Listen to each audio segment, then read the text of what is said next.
नमस्ते दोस्तों, आपका फिर से स्वागत है हमारे चैनल पर।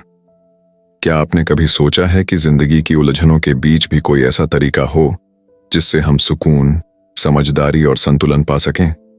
ऐसा ज्ञान जो सदियों पुराना हो, फिर भी आज के समय में उतना ही प्रासंगिक और जरूरी हो।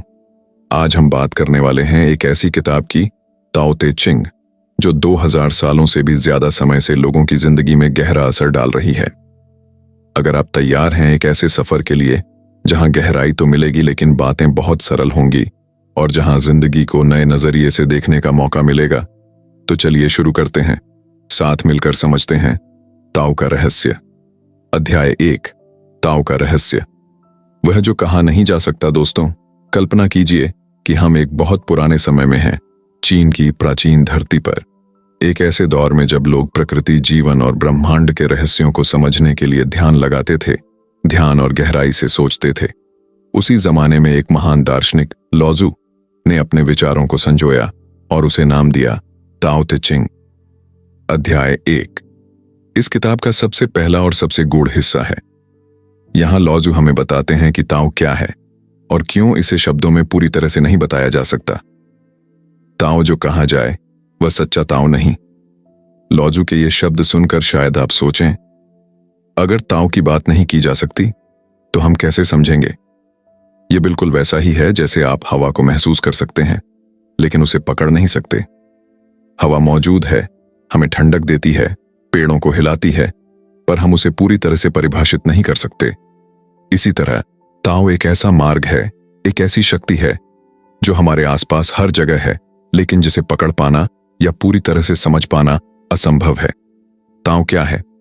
ताओ का मतलब होता है रास्ता, मार्ग या सत्य का वह रास्ता। लेकिन यह सिर्फ एक मार्ग नहीं है, यह वह आधार है जिससे सारी चीजें जन्म लेती हैं और जहां वे लौटती हैं। लाओज़ू कहते हैं कि ताओ वह अनंत स्रोत है जो अनादि है, जो कभी खत्म नहीं होता। यह ब्रह्मांड की सबसे गहरी सच्चाई है जो दिखाई नहीं देती, न सुनी जाती है, लेकिन हर चीज के भीतर मौजूद है। हम इसे समझने की कोशिश करते हैं, पर जैसे कोई नदी बहती है, हम उसकी धार को पकड़ नहीं सकते, बस उसे महसूस कर सकते हैं। शब्दों की सीमा। अध्याय 1 हमें यह भी सिखाता है कि कभी कभी शब्दों में बंधना ज्ञान की सीमा बन जाता है। जैसे जब हम कहते हैं प्यार, तो वह शब्द अपनी पूरी भावना को व्यक्त नहीं कर पाता। प्यार महसूस किया जाता है, वह जिया जाता है। ठीक उसी तरह ताओ को शब्दों में पूरी तरह से परिभाषित नहीं किया जा सकता। इसलिए लाओज़ू ने कहा, जो ताओ को बयान करता है वह असली ताओ नहीं। असली ताओ वह है जो शब्दों से परे है। नाम और अनाम का अंतर।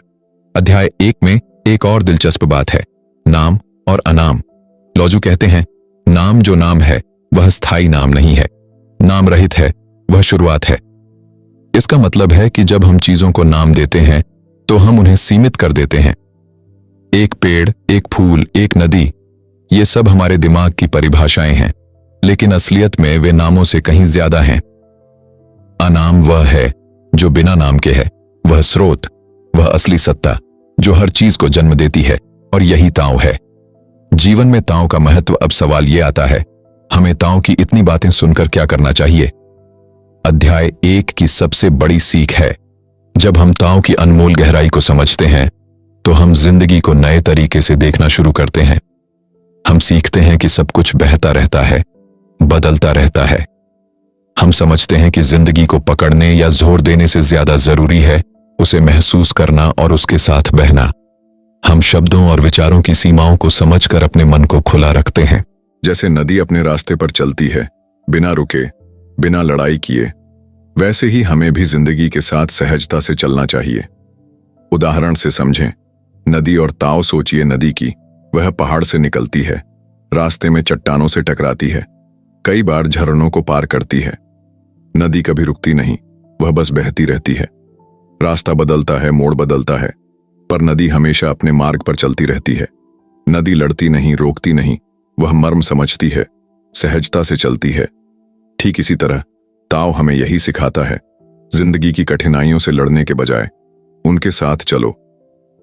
अभी मैं आपसे एक सवाल पूछना चाहता हूं, क्या आप अपने जीवन में ऐसे पल महसूस करते हैं जब सब कुछ उलझा हुआ लगता है? जब आपको लगता है कि सब कुछ आपकी इच्छा के खिलाफ चल रहा है? अगर हाँ, तो ताओ ते चिंग का ये अध्याय आपके लिए बहुत मददगार हो सकता है। यह आपको याद दिलाता है कि जिंदगी का रास्ता कभी कभी समझ से परे होता है। हमें अपने मन को खुला रखना होता है, अपने विचारों को थोड़ा पीछे हटाना होता है और जीवन के साथ बहना होता है। छोटी छोटी बातें, बड़ी सीखें ताओ अमूर्त हैं, लेकिन हर जगह मौजूद है। शब्दों में ताव नहीं बांधा जा सकता। नाम देना चीजों को सीमित कर देता है। असली समझ अनाम में है। जिंदगी में संतुलन और सहजता से चलना ताओ का तरीका है। अध्याय 1 के अंत में हमें यह महसूस होता है कि ताओ केवल एक दार्शनिक विचार नहीं, बल्कि एक जिंदगी जीने का तरीका है।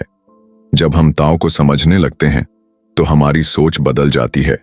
हम ज्यादा लचीले, ज्यादा शांत और ज्यादा समझदार बन जाते हैं। और यही ताओ ते चिंग का पहला और सबसे महत्वपूर्ण संदेश है। दोस्तों, उम्मीद है ये कहानी सी समझाई गई चर्चा आपको ताओ की गहराई तक ले गई होगी। ताओ ते चिंग के दूसरे अध्याय पर बात करेंगे, जहां हम सीखेंगे कि कैसे वू यानी बिना जोर जबरदस्ती के काम करना जिंदगी को आसान बना सकता है। अगर आपको ये समझना अच्छा लगा हो तो लाइक और शेयर जरूर करें और बताइए कि आपको ताओ के बारे में कौन सा हिस्सा सबसे ज्यादा दिलचस्प लगा। अध्याय 2, विपरीतताओं का मेल और जीवन का संतुलन। दोस्तों, आज हम ताओ ते चिंग के दूसरे अध्याय में प्रवेश कर रहे हैं और यहां एक बहुत ही दिलचस्प और गहरा विचार सामने आता है, यानी कि विपरीतताओं का अस्तित्व और उनका परस्पर संबंध। सोचिए जरा, जीवन में हम अक्सर चीजों को सही और गलत, अच्छा और बुरा, सुंदर और कुरूप, बड़ा और छोटा, इन दो विरोधी पहलुओं में बांट देते हैं। क्या आपने कभी गौर किया है कि ये विरोधाभास हमेशा साथ साथ क्यों मौजूद रहते हैं और एक दूसरे के बिना अधूरे क्यों लगते हैं? लाओजू इस अध्याय में हमें यही समझाते हैं कि ये विरोधी पक्ष एक दूसरे के बिना अस्तित्व में नहीं रह सकते। जैसे बिना रात के दिन नहीं होता या बिना दुख के खुशी का अनुभव नहीं हो सकता। विपरीत पहलुओं का अनिवार्य सह अस्तित्व। अध्याय की शुरुआत में ही लाओजू बताते हैं कि जो चीज हम सुंदर कहते हैं उसका मतलब तब बनता है जब उसके साथ क्रूरता भी हो। मतलब, अगर दुनिया में सिर्फ सुंदरता होती तो उसका कोई मूल्य ही नहीं रह जाता। इसी तरह अच्छा तब तक बुरा से अलग नहीं हो पाता जब तक बुरा भी मौजूद न हो। इसीलिए हर गुण का अपना एक विपरीत होता है जो उसे परिभाषित करता है। यहां लाओजू यह भी बताते हैं कि ये विरोधी सिर्फ विरोधी नहीं, बल्कि एक दूसरे के पूरक भी हैं। अर्थात वे एक दूसरे को पूरा करते हैं और मिलकर दुनिया की समता बनाते हैं। जीवन की प्रकृति और संतुलन की अहमियत। अब जरा सोचिए, अगर ये विपरीत पक्ष एक साथ ना होते तो क्या होगा? अगर सिर्फ खुशी होती और दुख नहीं होता तो हम खुशी की अहमियत कैसे समझ पाते? लाओजू कहते हैं कि प्रकृति में सब कुछ संतुलन की स्थिति में चलता है और यह संतुलन ही जीवन को अर्थपूर्ण बनाता है। जब हम इन विरोधाभासों को स्वीकार कर लेते हैं तो जीवन का दबाव कम हो जाता है और हम सहज हो जाते हैं। यहां तक कि मनुष्य के चरित्र और व्यवहार में भी ये संतुलन आवश्यक है। जैसे साहस और डर दोनों हमारे जीवन का हिस्सा हैं। जब हम डर से भागते नहीं और साहस दिखाते हैं तब हम विकास करते हैं। यिन और यांग की अवधारणा। इस अध्याय में जो विचार हमें मिलते हैं वे बाद में यिन यांग की प्रसिद्ध चीनी दर्शन शास्त्र की नींव बनते हैं। यिन यांग का मतलब है दो विपरीत बल जो एक दूसरे के पूरक हैं और जीवन में संतुलन बनाए रखते हैं। यिन अक्सर नरमी, अंधेरा और स्त्रीलिंग का प्रतीक माना जाता है, जबकि यांग कड़कता, उजाला और पुल्लिंग का प्रतिनिधि होता है। लेकिन दोनों एक दूसरे के बिना अधूरे हैं। यिन और यांग के बीच संतुलन बनाए रखना जीवन की सबसे बड़ी कला है, क्योंकि यह हमें सिखाता है कि किसी भी स्थिति में हमें केवल एक तरफ झुकाव नहीं रखना चाहिए, बल्कि संतुलन बनाकर चलना चाहिए। मनुष्य और प्रकृति के बीच समानताएं। लाओजू इस अध्याय में हमें यह भी समझाते हैं कि जैसे प्रकृति में ये विरोधाभास संतुलित रहते हैं, वैसे ही मनुष्य के अंदर भी ये दो पहलू मौजूद हैं। हमारे मन में कभी खुशी तो कभी उदासी होती है, कभी हम बहादुर होते हैं तो कभी भयभीत। हम अपनी जिंदगी के इन दोनों पहलुओं को पहचानें और स्वीकारें, तभी हम सच्चे संतुलन तक पहुंच सकते हैं। अगर हम अपने अंदर के विरोधाभासों को समझने और स्वीकारने लगें तो हम खुद से बेहतर दोस्त बन सकते हैं और अपनी जिंदगी को ज्यादा सहज और खुशहाल बना सकते हैं। लाओजू का संदेश, स्वाभाविकता और स्वीकार्यता। इस अध्याय का एक और महत्वपूर्ण संदेश है कि हमें जीवन की विपरीतताओं को लड़ाई समझकर नहीं लेना चाहिए, बल्कि उन्हें स्वाभाविक मानना चाहिए। जब हम विरोधाभासों को स्वीकार कर लेते हैं तो हमारी आंतरिक बेचैनी कम हो जाती है और हम ज्यादा शांत और संतुलित महसूस करते हैं।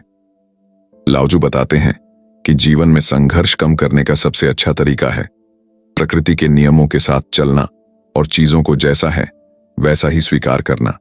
यह स्वीकार्यता हमें शक्ति देती है और हमें उस जगह ले जाती है जहां हम चीजों को गहराई से समझते हैं और उनके साथ सहज हो जाते हैं। वास्तविक जीवन से उदाहरण। अब चलिए इसे एक उदाहरण से समझते हैं। जैसे एक किसान का जीवन जो प्रकृति के साथ काम करता है, उसकी खुशहाली इस बात पर निर्भर करती है कि वह मौसम की विपरीतताओं को स्वीकार करता है। बरसात हो या सूखा, दोनों ही उसके जीवन का हिस्सा हैं। अगर वह सिर्फ अच्छा मौसम चाहता और खराब मौसम से लड़ता तो उसकी मेहनत बेकार हो जाती।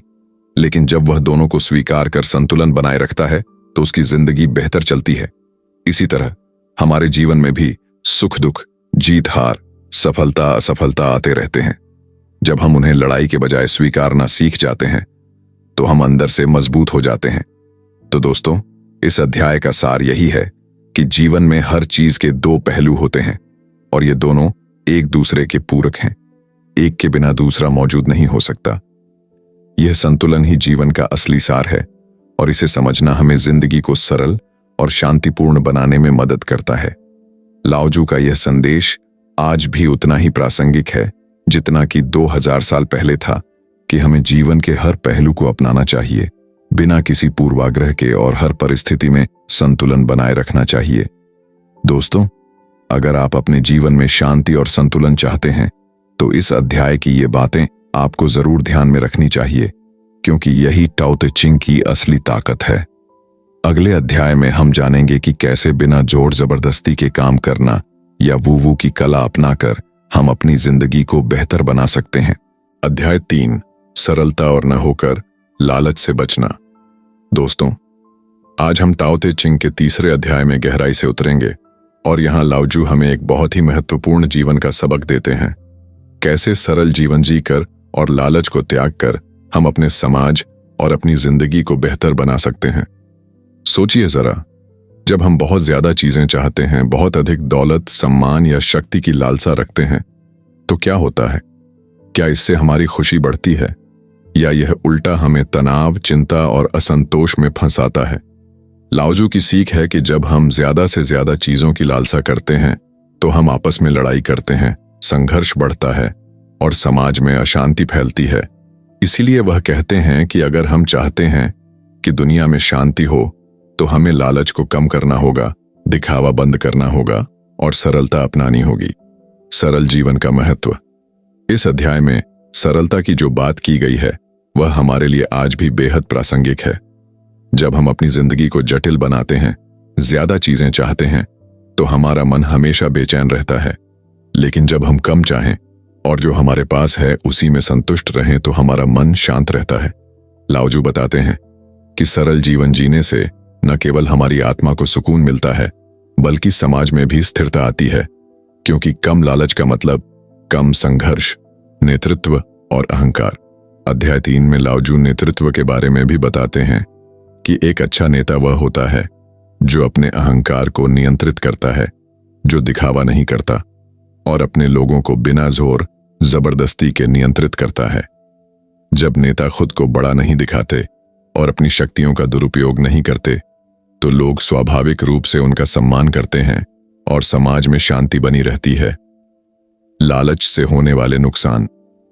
लालच हमें अंदर से खोखला कर देता है, यह हमें कभी संतुष्ट नहीं होने देता। लाओजू कहते हैं कि लालची इंसान कभी भी सच्चे सुख को महसूस नहीं कर पाता, क्योंकि उसकी नजरें हमेशा और ज्यादा पाने की ओर होती हैं। इसके कारण रिश्ते टूटते हैं, समाज में द्वेष फैलता है और अंततः व्यक्ति अकेला पड़ जाता है। एक सरल और संतुलित जीवन कैसे जिएं? तो अब सवाल आता है कि हम अपने जीवन में सरलता और संतुलन कैसे ला सकते हैं। सबसे पहले हमें अपनी जरूरतों और इच्छाओं के बीच फर्क समझना होगा। हमें समझना होगा कि क्या हमें सच में वो चीजें चाहिए जो हम चाहते हैं, या फिर ये सिर्फ बाहरी दबाव और लालच है। दूसरा कदम है अहंकार को कम करना और अपने भीतर की शांति को खोजने की कोशिश करना। जब हम खुद को दूसरों से बेहतर दिखाने की कोशिश छोड़ देते हैं तो हम अंदर से हल्का महसूस करते हैं। प्राकृतिकता के साथ जीना लाओजू हमें बताते हैं कि हमें प्रकृति की तरह सहज और प्राकृतिक बनना चाहिए।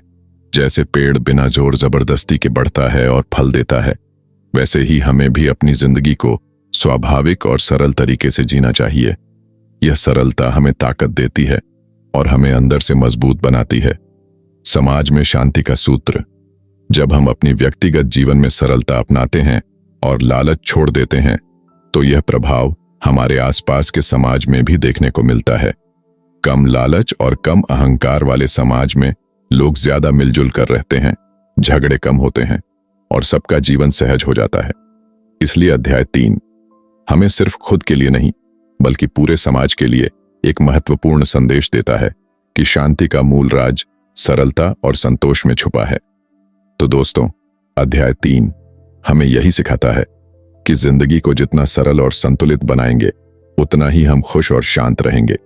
लालच और अहंकार से दूर रहना हमारे लिए शांति और सफलता का रास्ता खोलता है। आशा करता हूं यह समझ आपके जीवन में बदलाव लाए और आप इसे अपने आसपास के लोगों के साथ भी साझा करें। अगले अध्याय में हम जानेंगे कि कैसे वू यानी बिना जोर जबरदस्ती के काम करना जिंदगी को आसान और सुखद बनाता है। अध्याय 4 ताओ की गहराई और उसका अनंत स्वभाव। दोस्तों, आज हम ताओ ते चिंग के चौथे अध्याय में प्रवेश कर रहे हैं, जहां लाओजू ताओ की गहराई, उसकी अनंतता और उसकी सब कुछ समेट लेने वाली प्रकृति के बारे में बात करते हैं। यह अध्याय हमें यह समझाता है कि ताओ एक ऐसा अमूर्त और अनंत स्रोत है जो हमेशा स्थिर रहता है, फिर भी अनगिनत रूपों में प्रकट होता है। ताओ एक गहरा कुआं है। लाओजू कहते हैं कि ताओ एक गहरा कुआं है जिसका कोई अंत नहीं। इसका पानी कभी खत्म नहीं होता। यह अनंत और असीम है। यह कुआं हमेशा भरा रहता है, फिर भी इसकी गहराई को न तो कोई माप सकता है और न समझ सकता है। कल्पना कीजिए एक ऐसा कुआं जहां से हर चीज निकलती है, लेकिन वह स्वयं कभी खत्म नहीं होता। यह कुआं लगातार ऊर्जा प्रदान करता है, जीवन देता है, बिना किसी सीमा के। ताओ की स्थिरता और अपरिवर्तनीयता इस अध्याय में लाओजू बताते हैं कि ताओ स्थिर है। वह कभी नहीं बदलता, हमेशा एक जैसा रहता है।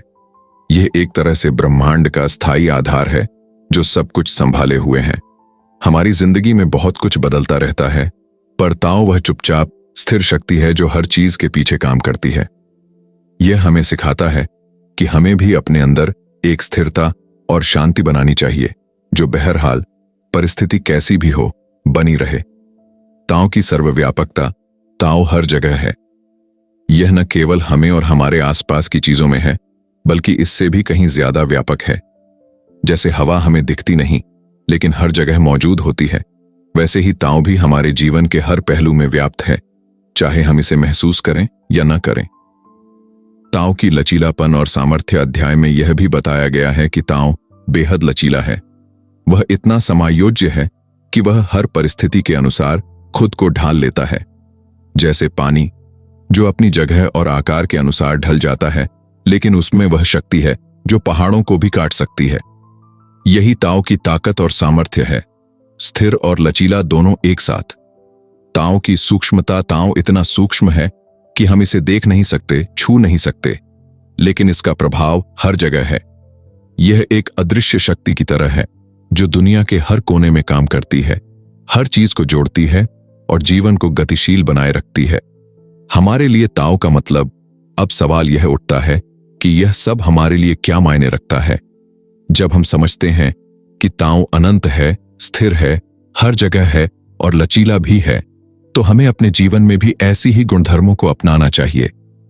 हमें चाहिए कि हम जीवन की मुश्किलों के बीच स्थिर रहें, बदलावों के साथ खुद को ढाल सकें और हर परिस्थिति में अपनी आंतरिक ऊर्जा को बचाए रखें। ताओ की तुलना जल से लाओजू एक बहुत खूबसूरत मिसाल देते हैं। वह ताओ की तुलना पानी से करते हैं। पानी नरम होता है, लचीला होता है, लेकिन उसमें अपार ताकत होती है। वह अपनी जगह के अनुसार ढल जाता है और कई बार वह चट्टानों को भी घिसकर अपने रास्ते बना लेता है। इसी तरह हमें भी अपने जीवन में नरम और लचीला होना चाहिए, लेकिन अपनी ताकत को नहीं खोना चाहिए। जीवन में ताओ को अपनाना। जब हम ताओ की इन खूबियों को समझ लेते हैं तो हम अपने जीवन में बेहतर तरीके से संतुलन बना सकते हैं। हम कम तनाव लेते हैं, परिस्थितियों के अनुसार खुद को ढाल पाते हैं और एक स्थिर मानसिकता बनाए रखते हैं। यह हमें भीतरी शांति देता है और हमें मुश्किल हालात में टिके रहने की शक्ति देता है। अध्याय 4 का यह संदेश हमारे लिए एक बहुमूल्य सीख है। ताओ अनंत है, गहरा है, स्थिर है, लचीला है और सब कुछ समेटे हुए है। अगर हम इसे समझकर अपनी जिंदगी में अपनाएं तो हम भी एक मजबूत, शांत और लचीले इंसान बन सकते हैं।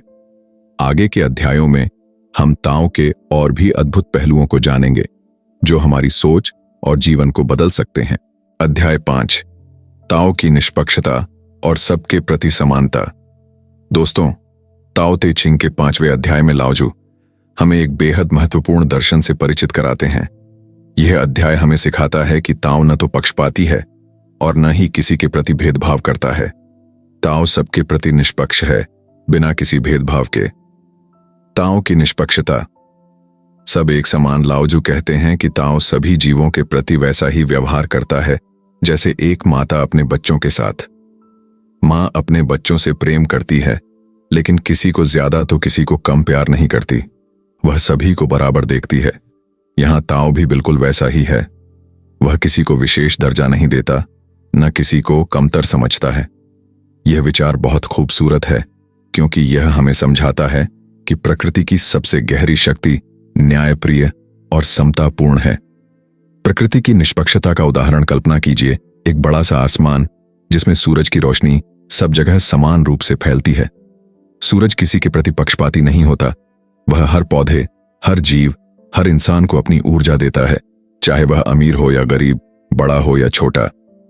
इसी तरह ताओ भी हर चीज को बराबर महत्व देता है, यहां तक कि अच्छे और बुरे दोनों को अपनी ओर से स्वीकार करता है, दोनों को एक जैसी ऊर्जा प्रदान करता है।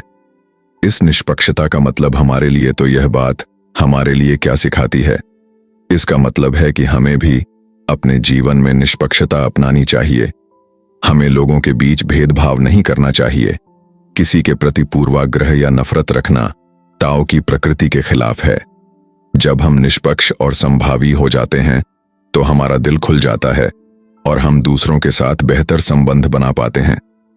इससे न सिर्फ हमारे रिश्ते सुधरते हैं, बल्कि हमारे अंदर भी एक गहरी शांति आती है। ताओ का यह व्यवहार किसी भी परिस्थिति में बराबरी बनाए रखता है। लाओजू यह भी बताते हैं कि ताओ की इस निष्पक्षता की वजह से ही प्रकृति में सामंजस्य बना रहता है। जब हम समझते हैं कि सब जीवों की कद्र बराबर है, तो हम स्वाभाविक रूप से दूसरों का सम्मान करते हैं और विवाद, द्वेष कम होता है। यहां तक कि मुश्किल हालात में भी हमें यह याद रखना चाहिए कि हर किसी के प्रति समान भावना रखनी चाहिए, क्योंकि यही ताओ की इच्छा है। जीवन में निष्पक्षता के फायदे। जब हम जीवन में निष्पक्षता अपनाते हैं तो हमें कई फायदे होते हैं।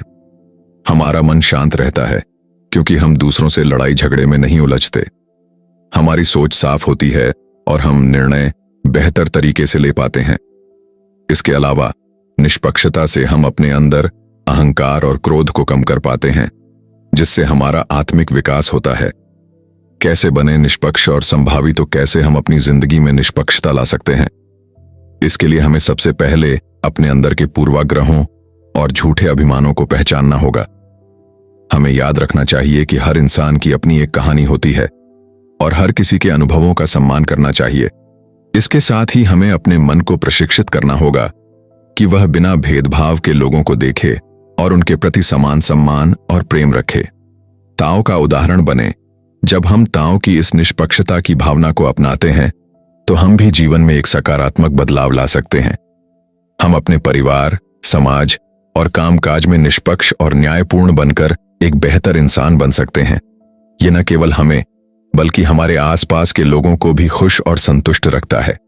तो दोस्तों, इस अध्याय की सबसे बड़ी सीख यही है कि ताओ की शक्ति निष्पक्ष और समान व्यवहार करती है।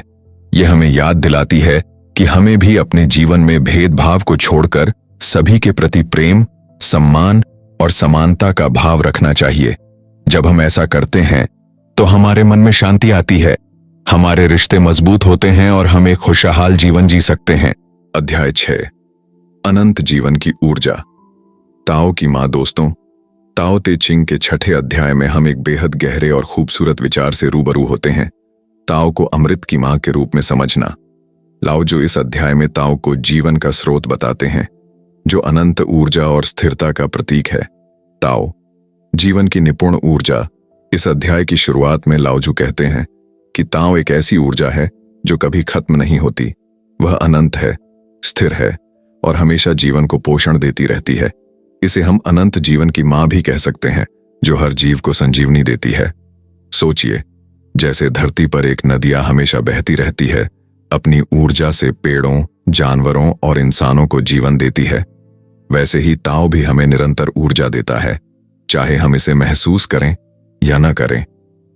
ताओ का अमृतत्व। लाओजू बताते हैं कि ताओ अमर है, कभी खत्म नहीं होता। यह वह शक्ति है जो जन्म देती है और जन्म के बाद भी सदैव बनी रहती है। यह जीवन के चक्र का मूल है, जन्म, वृद्धि और फिर से नए रूपों में अस्तित्व को बनाए रखना। यह न केवल शरीर या सांस लेने की प्रक्रिया है, बल्कि वह ऊर्जा जो हमारे अंदर जीवन की निरंतरता बनाती है। मां का अर्थ और महत्व। यहां मां का अर्थ सिर्फ एक स्त्री या जीवनदाता के रूप में नहीं है, बल्कि वह कोमल, धैर्यशील और पोषण देने वाली ऊर्जा के रूप में है। जैसे एक मां अपने बच्चे को बिना शर्त प्यार और देखभाल देती है, वैसे ही ताओ भी बिना किसी अपेक्षा के हम सभी को निरंतर पोषण देता है। ताओ की ऊर्जा और हमारा जीवन। अब जब हम समझते हैं कि ताओ एक अनंत मां की तरह है जो हमें ऊर्जा देती रहती है, तो इसका मतलब यह हुआ कि हमारे जीवन में भी एक ऐसी शक्ति है जो हमें स्थिर रखती है। हमारे अंदर की ऊर्जा, हमारी प्रेरणा, हमारी जीवंतता इसी ताओ से आती है। जब हम इसके साथ तालमेल बैठाते हैं तो हमारा मन और शरीर दोनों स्वस्थ और खुशहाल रहते हैं। ताओ की ऊर्जा का सम्मान कैसे करें? लाओजू हमें सिखाते हैं कि हमें ताओ की इस अनंत ऊर्जा का सम्मान करना चाहिए। इसका मतलब है कि हमें अपने जीवन में संयम, धैर्य और कोमलता लानी चाहिए। जब हम अपनी जिंदगी को जल्दबाजी, क्रोध या तनाव से भर देते हैं, तो हम उस ऊर्जा का अपमान करते हैं जो हमें जीवन देती है। इसलिए ताओ के साथ सामंजस्य बनाना, यानी अपनी ऊर्जा को सही दिशा देना, खुद को पोषण देना और अपनी आंतरिक शक्ति को पहचानना। जीवन में स्थिरता और धैर्य। अध्याय में यह भी छुपा है कि ताओ की ऊर्जा स्थिर और धैर्यशील होती है। इसका मतलब यह है कि हमें भी जीवन के उतार चढ़ाव में धैर्य रखना चाहिए। जल्दबाजी या चिंता के बजाय स्थिर रहना चाहिए। जैसे ताओ बिना हड़बड़ी के, बिना थके जीवन को आगे बढ़ाता है, वैसे ही हमें भी अपनी जिंदगी में संतुलन बनाए रखना चाहिए। हमारा शरीर और ताओ की ऊर्जा। आपने कभी सोचा है कि हमारे शरीर में सांस लेने की प्रक्रिया, रक्त का प्रवाह, हमारी सोच, ये सब कैसे चलते रहते हैं? ये सब ताओ की अनंत ऊर्जा का हिस्सा है। जब हम इस ऊर्जा को समझते हैं और इसके अनुसार जीते हैं, तो हम न केवल स्वस्थ रहते हैं, बल्कि जीवन के हर पल में आनंद भी महसूस करते हैं। ताओ की ऊर्जा और आध्यात्मिकता। अध्याय 6 हमें आध्यात्मिक रूप से भी प्रेरित करता है कि हम उस ऊर्जा को पहचानें जो हमें जीवन देती है। यह सिर्फ बाहरी शक्ति नहीं, बल्कि हमारे अंदर की आत्मा, हमारा वास्तविक अस्तित्व है। जब हम ताओ की इस मां जैसी ऊर्जा के साथ जुड़ते हैं, तो हम जीवन के गहरे अर्थ को समझ पाते हैं। यह अध्याय हमें क्या सिखाता है? तो दोस्तों, इस अध्याय का सबसे बड़ा संदेश यही है कि ताओ वह अनंत ऊर्जा है जो हमें जीवन देती है, जो हमें स्थिर रखती है और जो हमेशा हमारे साथ रहती है। हमें अपनी जिंदगी में उसी तरह संयम, धैर्य और सम्मान के साथ इस ऊर्जा को अपनाना चाहिए। जब हम ऐसा करते हैं, तो हम न केवल खुद को, बल्कि अपने आसपास के जीवन को भी खुशहाल बनाते हैं। अब मैं आपसे एक सवाल पूछना चाहता हूं, जो अगले अध्याय से जुड़ा है और आपके लिए सोचने का विषय होगा। क्या कभी आपने सोचा है कि जब ताओ इतनी गहरी, अनंत और स्थिर ऊर्जा है, तो फिर कैसे ऐसा हो सकता है कि वही ताओ बिना कुछ कहे, बिना जोर लगाए पूरी दुनिया को अपने अनुसार चला सकता है? आइए अगले अध्याय में हम जानेंगे कि यह ताओ कैसे वू वेई, यानी बिना प्रयास के काम करने की कला है, जो इस पूरी शक्ति का रहस्य है। अध्याय 7, ताओ की निरंतरता और बिना प्रयास की कला। दोस्तों, ताओ ते चिंग के 7वें अध्याय में हम ताओ की एक अनमोल खूबी से परिचित होते हैं, उसकी निरंतरता और बिना किसी संघर्ष या प्रयास के काम करने की क्षमता। यहां लाओजू हमें बताते हैं कि ताओ कैसे हमेशा बिना किसी दबाव के चलता रहता है और इसी वजह से वह कभी खत्म नहीं होता। ताओ की निरंतरता। अनवरत बहाव कल्पना कीजिए, नदी का बहाव जो बिना रुके, बिना थके अपने रास्ते चलता रहता है। कभी वह तेज होता है तो कभी धीमा, पर हमेशा चलता रहता है। इसी तरह ताओ भी अनवरत निरंतर चलता रहता है। यह निरंतरता ताओ का सबसे बड़ा गुण है, क्योंकि यही वजह है कि ताओ अनंत है, कभी खत्म नहीं होता। बिना प्रयास का अर्थ अध्याय में वू वुई की भावना छुपी है, जिसका अर्थ है बिना जोर जबरदस्ती के काम करना। ताओ बिना किसी लड़ाई या जबरदस्ती के, बिना किसी हिंसा या संघर्ष के अपने काम को पूरा करता है। यह कोई आलस्य नहीं, बल्कि एक गहरा ज्ञान है कि कैसे हम चीजों को अपने स्वाभाविक प्रवाह के अनुसार चलने दें। जीवन में वू वुई का महत्व। जब हम जिंदगी में वू वुई को अपनाते हैं तो हम कोशिश नहीं करते कि हर चीज को जोर जबरदस्ती अपने हिसाब से मोड़ें। हम परिस्थिति के अनुसार ढल जाते हैं, समय के साथ चलते हैं और अपने अंदर एक गहरी शांति महसूस करते हैं। ऐसा करने से न केवल तनाव कम होता है, बल्कि हमारी ऊर्जा भी बचती है और हम बेहतर निर्णय ले पाते हैं। नेताओं के लिए सीख लाओजू इस अध्याय में खासकर नेताओं को सलाह देते हैं कि वे भी वू वुई की नीति अपनाएं। नेता जो बिना जोर जबरदस्ती के, बिना दिखावे के अपने लोगों का नेतृत्व करता है, वह अधिक प्रभावशाली होता है। ऐसे नेता समाज में शांति और स्थिरता लाते हैं, क्योंकि वे लोगों को मजबूर नहीं करते, बल्कि उनकी प्राकृतिक प्रवृत्ति और इच्छा के साथ चलते हैं। ताओ की विनम्रता। ताओ की यह निरंतर और बिना संघर्ष वाली प्रकृति उसकी सबसे बड़ी विनम्रता है। वह खुद को बड़ा दिखाने की कोशिश नहीं करता, न ही दूसरों पर अपनी इच्छा थोपता है। यह विनम्रता ही ताओ की शक्ति का स्रोत है, जो इसे अमर और अटल बनाती है। हमारे लिए संदेश अब सवाल यह है कि हम इस वू वुई की कला को अपनी जिंदगी में कैसे लागू करें। सबसे पहले हमें यह समझना होगा कि हर चीज को अपने हिसाब से नियंत्रित करना संभव नहीं। हमें परिस्थितियों के साथ लचीलेपन से पेश आना चाहिए, अपनी इच्छाओं को थोड़ा पीछे छोड़कर चीजों को प्राकृतिक रूप से विकसित होने देना चाहिए। तनाव से मुक्ति। जब हम हर चीज को जोर जबरदस्ती करने की कोशिश छोड़ देते हैं तो हमारे मन में तनाव कम हो जाता है। हम अधिक शांत, संयमित और संतुलित बनते हैं। यह हमें ज्यादा समझदार बनाता है और हमारे रिश्तों में भी सुधार लाता है। ताओ की कला। सादगी और सहजता। वू वुई का मतलब यह भी है कि हम जीवन में सादगी और सहजता अपनाएं। जैसे ताओ बिना किसी दबाव के काम करता है, वैसे ही हमें भी अपने कामों को बिना जद्दोजहद के पूरा करना चाहिए। यह हमें जीवन में आनंद और स्थिरता देता है। तो दोस्तों, अध्याय 7 हमें एक बहुत बड़ी सीख देता है कि बिना जोर जबरदस्ती के, बिना लड़ाई के, हम कैसे जीवन को सहज, शांतिपूर्ण और सफल बना सकते हैं। ताओ की निरंतरता और वू वुई की कला हमें सिखाती है कि जीवन को अपने स्वाभाविक प्रवाह में बहने देना ही असली बुद्धिमानी है। अब मैं आपसे एक सवाल पूछना चाहता हूं। अगर ताओ बिना किसी लड़ाई के, बिना किसी दिखावे के काम करता है, तो फिर हम क्यों अक्सर जिंदगी में संघर्ष और तनाव को खुद बुलाते हैं? आइए अगले अध्याय में हम जानेंगे कि कैसे हम अपने मन और व्यवहार को इस ताओ के अनुसार ढाल सकते हैं, ताकि जीवन सच में आसान और खुशहाल हो सके। अध्याय 8 पानी की सीख। नम्रता में शक्ति। दोस्तों, आज हम ताओ ते चिंग के 8वें अध्याय में प्रवेश कर रहे हैं, जहां लाओजू एक बेहद सरल लेकिन गहरे संदेश को साझा करते हैं। वे हमें पानी से जीवन की सबसे महत्वपूर्ण सीख देते हैं कि कैसे नम्रता और लचीलापन ही असली ताकत है। पानी सबसे नम्र, सबसे शक्तिशाली। कल्पना कीजिए पानी को। वह सबसे नरम और नम्र चीज है जिसे हम जानते हैं। पानी न तो खुद को बड़ा दिखाता है, न किसी चीज से लड़ता है, लेकिन उसी पानी में वो ताकत है जो पहाड़ों को भी काट सकती है, घाटियों को बना सकती है और धरती के हर कोने में जीवन भर सकती है। यहां लाओजू कहते हैं कि पानी सबसे अच्छा उदाहरण है ताओ के गुणों का। वह हमेशा नीचे की ओर बहता है, चाहे रास्ता कितना भी मुश्किल क्यों ना हो, और फिर भी हर जगह अपने रास्ते खोल लेता है। नम्रता में शक्ति क्यों है? यहाँ जो सबसे खास बात है वह यह कि नम्रता मतलब कमजोर होना नहीं है।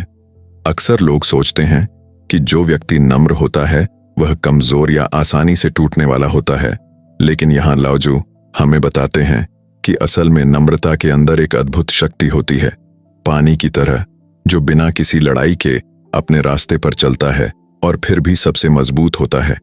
पानी की तरह व्यवहार करना। अगर हम जीवन में पानी की तरह व्यवहार करें, यानी विनम्र, लचीला और सहनशील, तो हम बहुत मुश्किल हालात में भी टिक सकते हैं। पानी की तरह हम अपने रास्ते को मजबूती से खोजेंगे, बिना घमंड या जिद के। जब हम जिंदगी में इस तरह लचीले और शांत रहते हैं तो मुश्किलें भी आसान लगने लगती हैं। पानी नीचे क्यों बहता है? लाओजू कहते हैं कि पानी हमेशा नीचे की ओर बहता है क्योंकि वह जानता है कि नीचे रहना सुरक्षित है। यह एक तरह से विनम्रता का प्रतीक है, खुद को दूसरों से ऊपर दिखाने की बजाय नीचे रहना, खुद को कम करके दिखाना।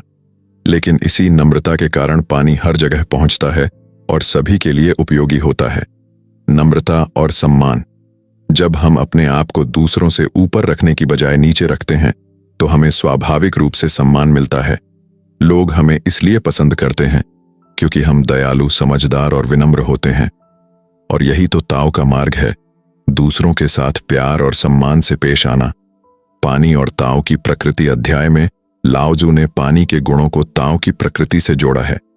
जैसे ताओ हमेशा स्थिर और लचीला रहता है, वैसे ही पानी भी बिना थके अपने रास्ते चलता रहता है। यह स्थिरता और नम्रता दोनों एक साथ ही जीवन को आगे बढ़ाती है।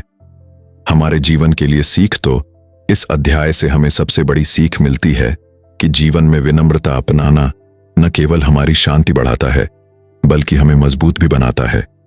जब हम घमंड, अहंकार छोड़कर नम्रता अपनाते हैं तो हम अपने रिश्तों को बेहतर बनाते हैं और खुद के लिए भी एक सुखद वातावरण बनाते हैं। वास्तविक शक्ति क्या है? इस अध्याय का सबसे महत्वपूर्ण संदेश है कि वास्तविक शक्ति दिखावे या जोर जबरदस्ती में नहीं, बल्कि विनम्रता और लचीलापन में होती है। अगर हम अपने जीवन में पानी की तरह रहेंगे तो हम हर परिस्थिति में टिक सकते हैं और सही मायनों में मजबूत बन सकते हैं। तो दोस्तों, अध्याय 8 का यह संदेश हमें याद दिलाता है कि नम्र रहना और दूसरों का सम्मान करना ही जीवन की असली ताकत है।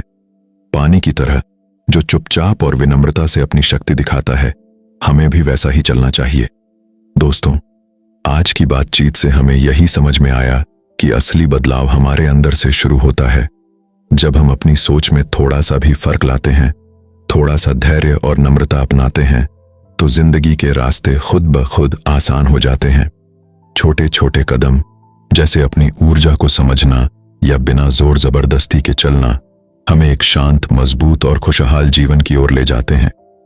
अगर आपको ये बातें दिल से लगीं, तो मैं आपसे विनम्र अनुरोध करूंगा कि आप इस चैनल को सब्सक्राइब करें ताकि हम साथ में आगे भी ऐसे ही गहरे और सार्थक विचारों को साझा कर सकें।